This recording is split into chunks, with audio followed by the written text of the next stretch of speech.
Dans l'Église chrétienne, des pensées et des croyances sans nombre s'opposent à la vérité. Elles sont insinuées dans l'entendement, suggérées aux chrétiens par les esprits enseignants. Le résultat, c'est que ces chrétiens sont autant d'unités perdues pour l'armée de ceux qui combattent contre le péché et Satan. C'est qu'ils se mettent en la puissance des mauvais esprits malgré qu'ils admettent l'autorité des Écritures et qu'ils soient sauvés pour l'éternité en croyant au Sauveur. En conséquence, toute pensée, toute croyance devrait être examinée et pesée à la lumière de la parole de Dieu, non pas seulement à la lumière de quelques versets isolés ou portions des Écritures, mais à la clarté des principes qui se dégagent de l'enseignement général de la Bible.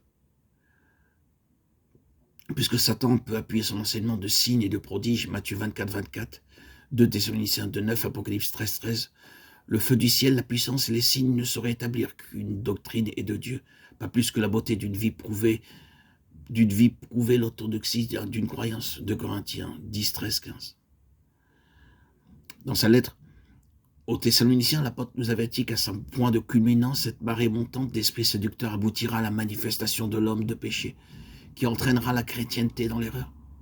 Il entrera même jusque dans le sanctuaire de Dieu. Il ira jusqu'à s'asseoir comme un Dieu dans le temple de Dieu, voulant passer pour un Dieu. La présence de ce méchant est comparable à la présence de Dieu, et cependant il vient avec la force de Satan, avec toutes sortes de puissances, avec des signes et des faux miracles, avec toutes les séductions qui portent à l'iniquité ceux qui périssent, parce qu'ils n'ont point reçu l'amour de la vérité. 2 Thessaloniciens 2, 9, 10. Les paroles que le Seigneur avait dites à ses disciples et que Matthieu nous a conservées, il les confirme dans la révélation qu'il donne à Patmos à son serviteur Jean.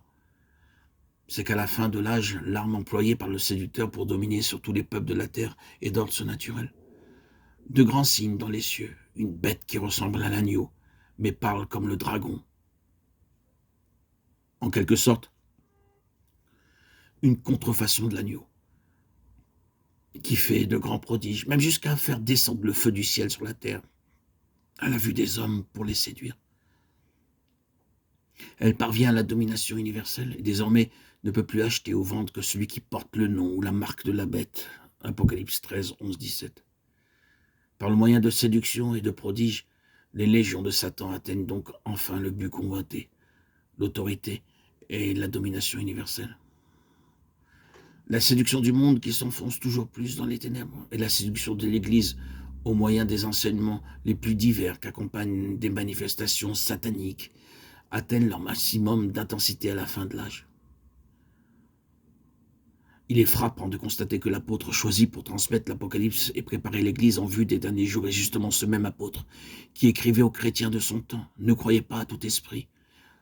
1 Jean 41, 6. Celui qui mettait en garde ses enfants contre l'esprit de l'antéchrist et l'esprit d'erreur, de séduction. Ne croyez pas, tel est son mot d'ordre, telle est l'attitude qu'il préconise.